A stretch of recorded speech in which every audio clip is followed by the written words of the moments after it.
Hi everyone, welcome back to our channel. Today in this video we are going to see how to fix DStv decoder rebooting, power, signal and reset solutions.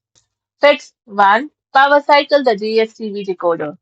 Turn off the DStv decoder, then unplug the power cable from the wall socket.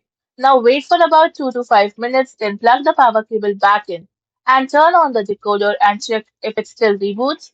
Fix 2. Check the power cable and adapter. Make sure the power cable is firmly connected and then check the adapter for any damage. Then try plugging the decoder into a different wall outlet. Avoid using faulty extension cords, then restart the decoder and test it again. Fix 3. Check satellite cable connection. First turn off the decoder and locate the satellite cable connected to the decoder.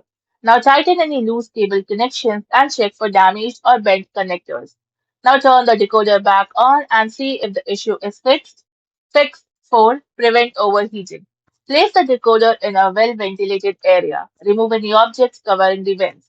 Now keep it away from direct sunlight and turn it off for 15 to 20 minutes if it feels hot. Then turn it back on and monitor for reboots. Thank you for watching, and for more such informative videos, do like, share and subscribe to our channel.